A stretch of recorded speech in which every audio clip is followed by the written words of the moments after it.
Boa noite, sejam todos muito bem-vindos a mais uma reflexão sobre o Evangelho de Jesus à luz da doutrina espírita. E hoje nós vamos conversar um pouquinho sobre o capítulo 22 do Evangelho segundo o Espiritismo, intitulado Não Separeis o que Deus uniu. É um capítulo muito curtinho, não é? Com 2 itens apenas: a indissolubilidade do casamento, ou seja, né, o não poder dissolver esta união, vamos refletir sobre isso, e o divórcio. Também é um capítulo interessante porque ele não tem nenhuma orientação ou mensagem dos espíritos. É um capítulo que contém as reflexões do Kardec, não é? E Kardec começa esse capítulo com uma passagem de Mateus, não é? Em que, para variar um pouco, não é? Os fariseus estavam ali provocando Jesus e perguntam a ele, né? O capítulo começa exatamente assim, né? É permitido a um homem devolver sua mulher por qualquer causa que seja? E Jesus vai respondendo, né?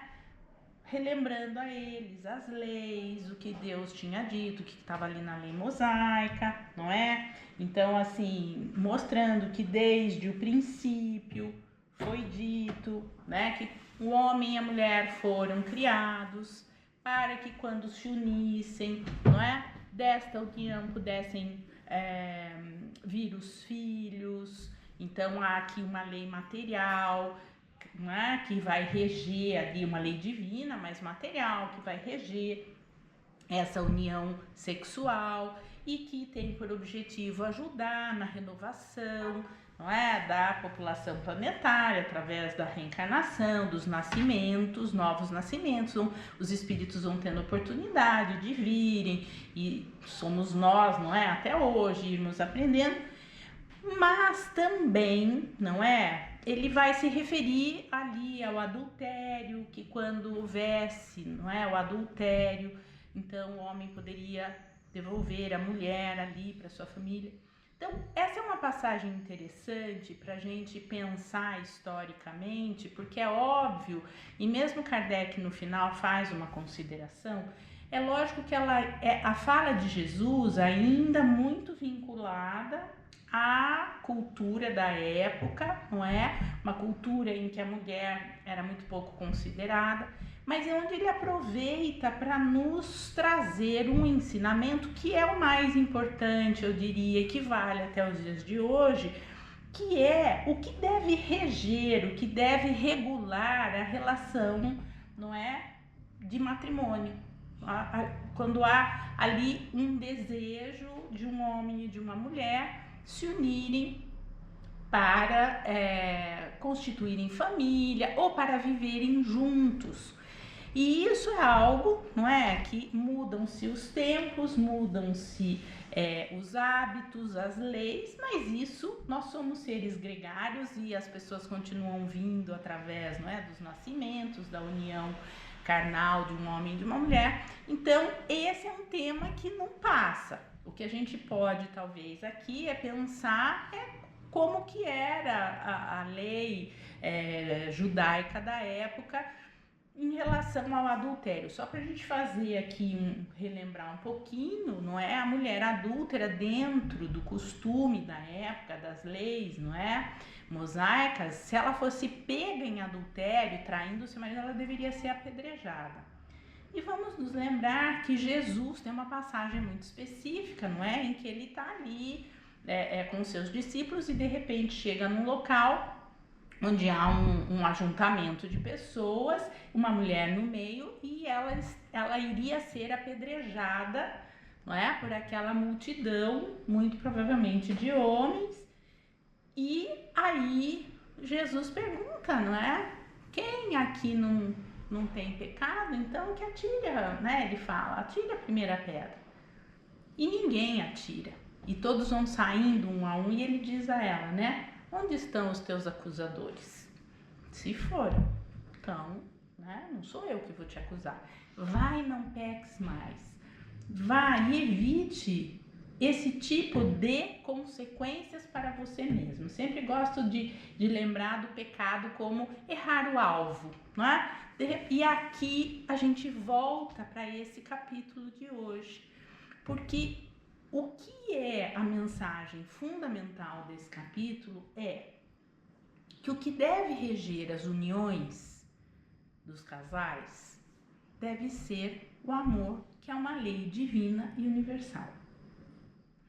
E, lendo esse capítulo, eu me lembrei de um filósofo, sociólogo contemporâneo, que talvez muitos dos senhores já ouviram falar, desencarnou não faz tanto tempo assim, que é o Zygmunt Bauman.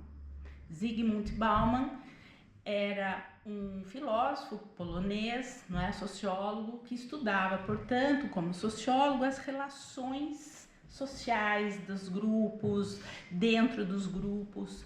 E ele criou uma expressão, não é, que é sociedade líquida, relações líquidas. E o que significa isso, não é?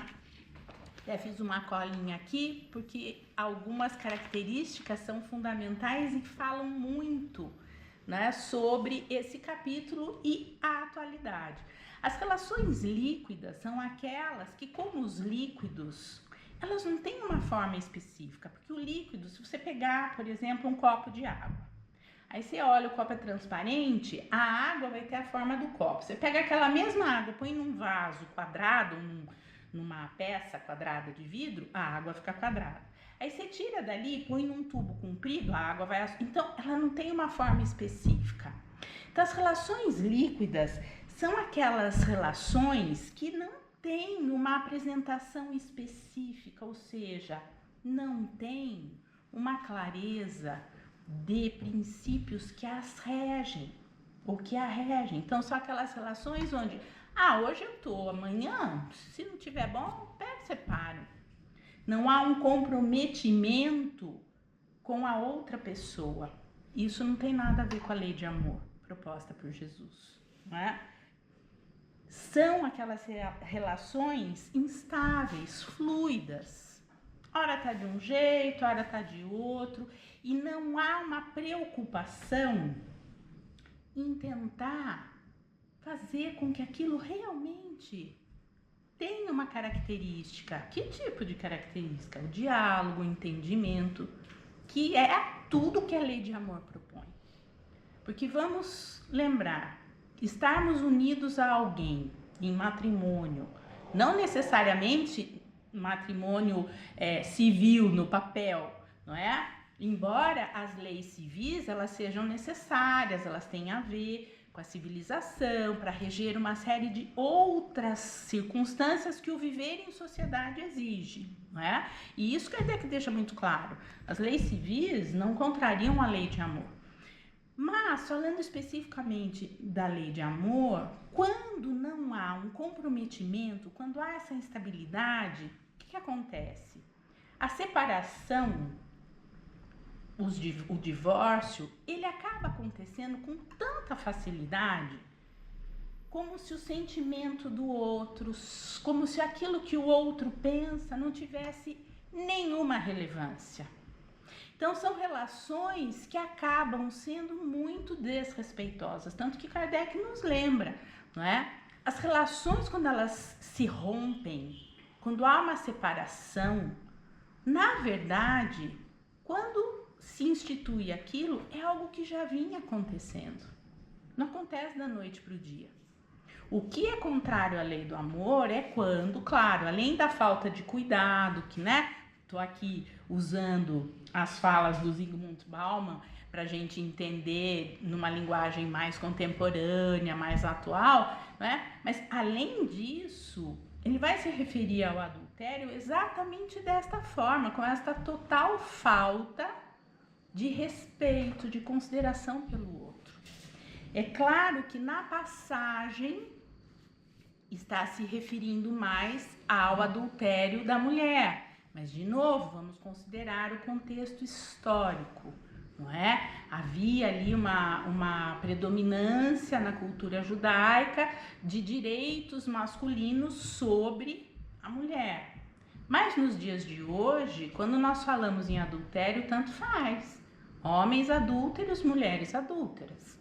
Tanto faz, não é? Então, assim, ambos correm o risco exatamente de estarem numa relação, portanto, com total falta de respeito, com total falta de comprometimento com o outro e até consigo mesmos, porque nós não podemos nos esquecer de uma coisa: as relações, quando elas se estabelecem, não é? Emmanuel fala muito sobre isso. Quando nós estamos desenvolvendo um relacionamento amoroso com alguém, nós vamos impregnando o outro com a nossa energia e ele com a dele, a nós. E os rompimentos, eles também são não só de sentimentos, mas energéticos, e é por isso que nenhuma separação é agradável, embora muitas vezes ela seja necessária. E isto também está absolutamente claro neste capítulo. O Espiritismo, ou mesmo Jesus, de forma nenhuma propõe que casou tem que ficar até morrer. Isto sim, se houver amor. Porque aquelas relações onde começa o desrespeito verbal, às vezes até físico, não é? Onde há uma total falta de diálogo, onde há trocas constantes de agressões de todo tipo, não é a lei de amor que está regendo esta relação. Mas vamos lembrar, nós temos responsabilidade com o outro. Isso, a importância, não é, de nós nos lembrarmos que casar por amor não significa, até porque somos uma humanidade bem ainda pouco evoluída, casar por amor não significa não ter problemas. Casar por amor não nos isenta de termos questões, às vezes importantes. Mas como nós somos dotados de algo muito importante, que é a capacidade de pensar, de refletir, de meditar, o diálogo, a busca por tentar resolver os conflitos, isto está de acordo com a lei de amor, que é a proposta desse capítulo para as relações amorosas dentro de um casal. Eu fiz o meu máximo possível para que aquilo desse certo. Eu tentei conversar, fizemos terapia de casal, embora ainda tenha muita gente que morra de medo de fazer terapia, achando que o terapeuta vai enfiar o dedo no meio do nosso nariz e mostrar, né? Não, nada disso. O objetivo não é esse. O objetivo é que a gente possa se olhar e perceber, puxa, é mesmo, isso aqui acho que eu podia ter cedido, não cedi. Isso aqui é um valor para mim, eu não posso abrir mão. Como é que nós vamos negociar então? Então, fiz de tudo. Conversei, fui para terapia, vim no centro, fizemos tratamento espiritual, conversamos lá embaixo na orientação e ainda assim, quando eu penso no longo prazo, eu não consigo me ver do lado dessa pessoa. Então, né? Talvez a solução seja o divórcio, não é? Mas nós não podemos entrar nas relações achando que não deu certo, separa. Porque isto acaba sendo já um estímulo interno para a gente não se preocupar em tentar resolver as questões, porque elas vão aparecer. E por que elas vão aparecer? Por um motivo muito simples, nós somos seres em evolução e as pessoas não evoluem do mesmo jeito. Eu sempre lembro, né, quando eu leio esse capítulo, de uma historinha que eu acho que até já comentei aqui, da senhora que vai conversar com o Chico, né, e ele pergunta, acho que ele pergunta do marido, ele é muito bom, ele é bom pai, ele é um excelente companheiro, mas ele não é espírita. Ele não quer vir à casa espírita, ele não quer tomar passe. E aquilo ela fala como se fosse um defeito, assim, um pecado mortal, como diriam os católicos. Uma coisa horrível. Tudo aquilo que ele tinha de bom fica em segundo plano, porque ele não tem a mesma crença que ela. Então, esse é um capítulo que nos convida a refletirmos sobre as nossas expectativas em relação ao que é amor. Amor é construção, amor é diálogo, amor é busca de entendimento, amor é acordo, não é? Então, de forma nenhuma, não é? A proposta de Jesus ou da doutrina espírita é de que as pessoas permaneçam casadas até que a morte os separe. Porém, desde que, não é? Essa relação sendo regida por esta busca de querer que dê certo, que isto sim seja uma constante. Aí sim, porque eu tô me repetindo aqui, né? Mas acho isso importante. Aquilo que fica mal resolvido aqui, vamos nos lembrar, a gente vai levar, né? Para depois. Porque ninguém se programa, gente, antes de encarnar para se separar. Nenhum de nós programa para as coisas saírem erradas ou dolorosas ou desarticuladas. E se eu assumir um compromisso aqui com uma determinada pessoa, eu sou também responsável pelo que ela sente. E a dor que eu causar nela é responsabilidade minha, que em algum momento da minha existência eu vou ter que me acertar com ela.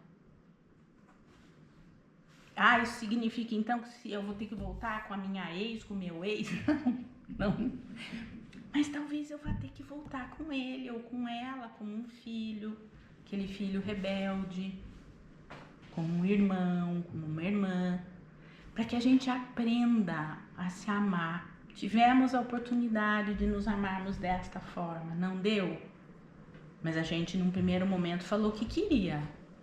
Então, e nos machucamos, nos magoamos, então nós vamos ter que nos entender. Porque lei de amor é isso, é compreensão, não é aceitação de tudo, não tem que aceitar o outro incondicionalmente. Mas buscar, e tem muito a ver com o nosso evangelho lá dos trabalhadores hoje da noite, tentar o máximo que a gente puder entender o outro. Dentro do máximo que nos é possível, usando os recursos que estiverem ao nosso alcance. Para que a gente possa, então, se for necessário, se for o caso, interromper essa união com civilidade, com mínimo, não é? De respeito pela diferença, pelo jeito de pensar diferente do outro. Então, que a gente possa lembrar das relações líquidas, não é? E nos questionarmos, será que as relações, a minha relação com meu companheiro, com a minha companheira, ela é frágil, ela é instável? Ou a gente busca com todas as nossas forças fazer dela realmente, inclusive, um ponto de apoio para a vida pessoal um do outro? Estamos aqui um pelo outro. Porque isso tem a ver com a lei de amor. E essas são relações, inclusive, uma das coisas que Kardec deixa claro, não é? São aquelas relações em que também não se deve interferir. Porque também é um capítulo onde ele vai falar muito de uma época dos casamentos por interesse, né? Baseados, né? Vamos juntar as fortunas, vamos juntar o poder, que ainda hoje às vezes acontece, não é? E isto não é o casamento, o matrimônio baseado numa lei de amor. Mas quando há uma lei de amor, nós não temos o direito de impedir. E aí Kardec é muito claro. Ele fala que o que impede muitas vezes é o preconceito e o egoísmo. O impedimento, porque fulano pensa assim, porque é de tal partido, porque é de tal etnia, porque não tem dinheiro, porque tem não sei o quê. Isto sim é irmos contra a lei de amor, e isto sim é irmos na direção contrária do que está sendo proposto. Isto acaba sendo realmente né? O impedimento das relações amorosas por esse tipo de preconceito é irmos totalmente na direção oposta da lei de amor. Então, meus queridos, essa era a breve reflexão que eu gostaria de trazer para vocês, não é?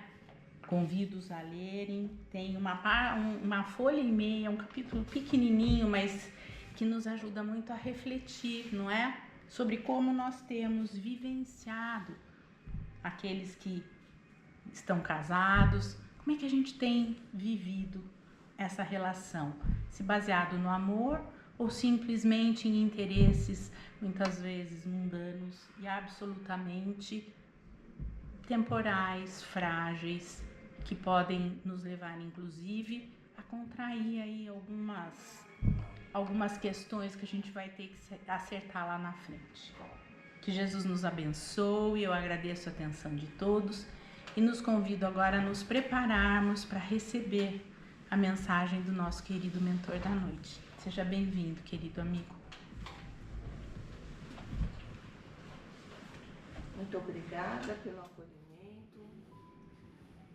Agradeço a alegria de poder estar com todos vocês, com os irmãos todos que nos acompanham nesta noite, nos envolvendo sempre nessa paz do amor, na paz, no amor, na amizade fraterna, que tanto bem faz aos nossos corações.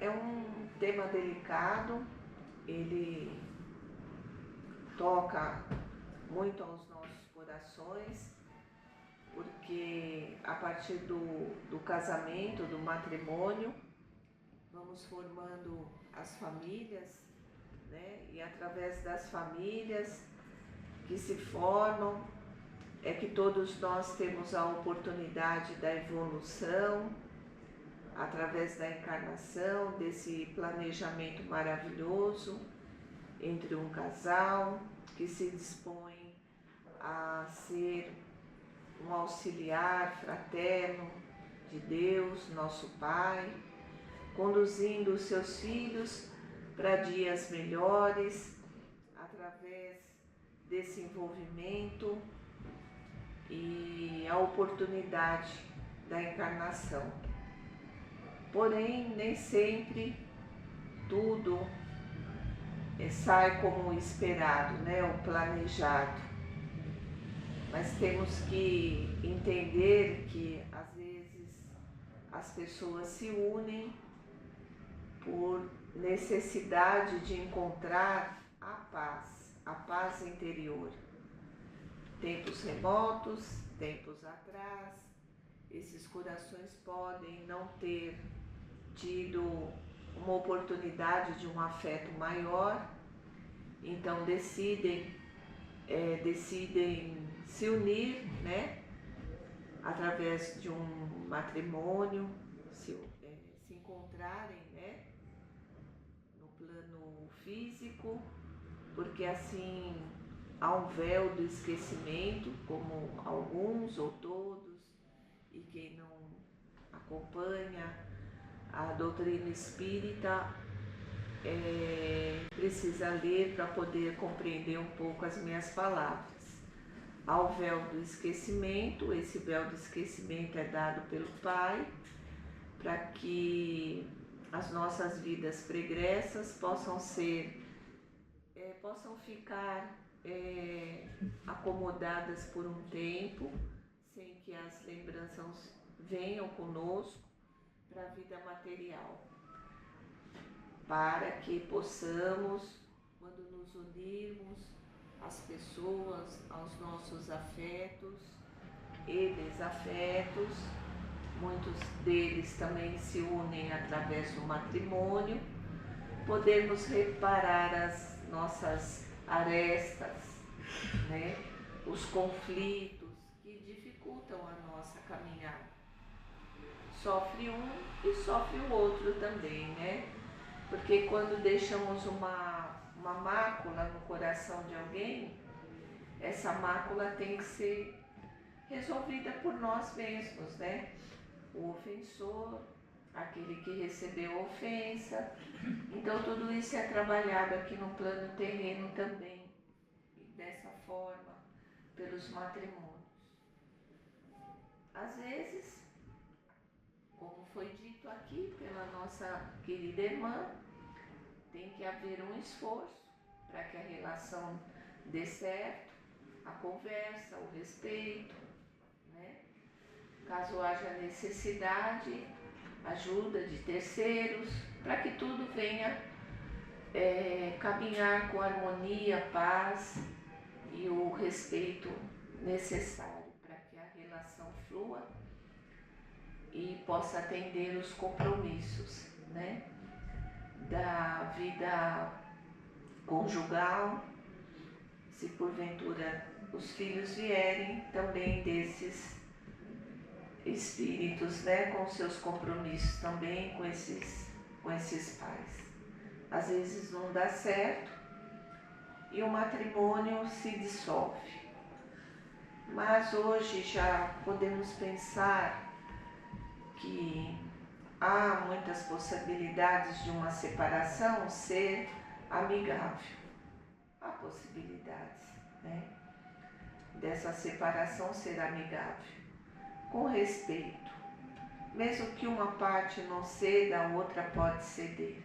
Eu estou falando dentro do contexto de uma doutrina espírita, onde estamos aqui para nos melhorarmos, compreender os irmãos de caminhada. Então, aquele que hoje for tocado no coração, pelo apaziguamento, pelo amor, pelo perdão, é para esses que eu venho falar dessa forma, que já conseguem ser tocados por esses sentimentos mais nobres. Então, é possível a separação sem que continuemos deixando máculas uns no coração dos outros. E seguimos adiante, mas não tristes ou achando que não podemos mais ser felizes, encontrar um outro amor, um outro compromisso. Não, nós temos que buscar a felicidade, porém com responsabilidade. Vamos entender que podemos nos separar sim, que isso acontece, vai acontecer muitas vezes, mas que a partir do momento que isso se encerra, vamos refletir, né, no que queremos, aonde podemos melhorar como pessoas, para depois entrar num outro relacionamento, né? Sermos pessoas melhores, para depois entrarmos num outro relacionamento. Porque essas uniões que acontecem por acaso, ao meu ver, elas não vingam, né? Não vingam assim. Nós temos que ter um propósito de vida, um propósito de continuar a nossa evolução enquanto espíritos, né? Porque ora vamos estar aqui, ora estaremos no plano terreno e ora vamos estar no plano espiritual. Mas esses elos, eles continuarão, né? Esses elos continuarão por toda a eternidade. E é tão bonito a gente ver pessoas que conseguem fazer essa trajetória tão iluminada, que mesmo depois da encarnação, ainda continua fluindo esse amor, fluindo essa energia positiva com que eles criaram no matrimônio, suas famílias, seus elos de amor, né? Então isso que é bonito, que é importante a gente pensar, que não é uma coisa momentânea, motivada por desejo da carne, por um desejo de uma paixão só, né? Mesmo tendo compromisso aqui em cima, nós temos o livre-arbítrio, né? Nós temos o livre-arbítrio de aceitar ou não, né? Nada nos é imposto, não é imposto, não é. Nós temos o livre-arbítrio. Então, quando aceitamos que o compromisso seja selado por amor, respeito, fraternidade, companheirismo e, acima de tudo, após, se houver o rompimento, a amizade saudável, né? Que deve prevalecer, uma amizade saudável, alegre, onde possam as pessoas, os casais que se separam, continuarem a sorrir um do outro, um para o outro, né? E continuarem as suas jornadas. Porque esse elo, um dia marido e mulher, pode se tornar outro dia grandes amigos, grandes afetos, porque o importante, ao meu ver, o importante é isso, tá bom? É o que eu tinha para falar para vocês. Eu desejo muita sorte, muita paz, o amor no coração, né?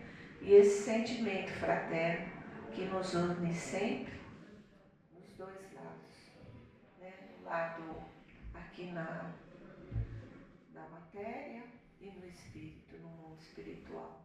Esses elos que não se perdem jamais.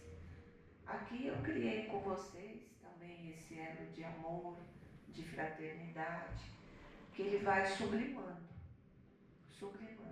O amor entre os casais também vai sublimando. Não pensem vocês que a união que vocês conhecem, matrimonial aqui na Terra, ela vai sublimando de uma tal forma que os espíritos, as pessoas, eles se tornam seres a colaborar com a divina, com o divino, com Deus, né? Na evolução planetária, na evolução dos seres, não mais pensando em si próprio, né? Mas pensando num todo, na evolução dos seres. Um abraço fraterno, meu carinho profundo, e que Deus acompanhe todos nessa vida presente, nos propósitos do bem, do amor de cada um. Boa noite. Nós agradecemos essa mensagem tão suave sobre um assunto tão importante. Essa casa está sempre de portas abertas, meu irmão, seja sempre muito bem-vindo. E vamos então nos preparando agora para esse momento de recolhimento, de prece, de reconexão com o Pai, com Jesus, com essa espiritualidade abençoada que aqui se encontra. E vamos agradecendo pelas oportunidades que a vida nos coloca, oportunidades de crescimento, de ampliação amorosa. Vamos pedindo a Jesus que reforce em cada um de nós o bom ânimo na direção da compreensão,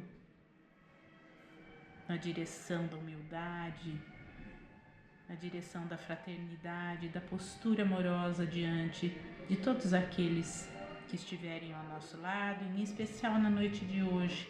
Vamos pedir pelos nossos companheiros de jornada, maridos, esposas, companheiros, para que os nossos lares possam ser pontos de luz, onde a espiritualidade também possa aurir forças para esparramar ainda mais nesse planeta tão necessitado dessas energias de paz e amorosidade.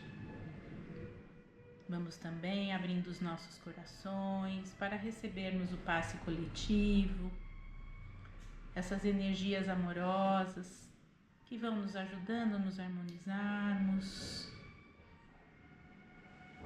E vamos assim desejando que a harmonia se instale no nosso coração, na nossa mente, e se reflita em cada gesto e cada palavra nossas.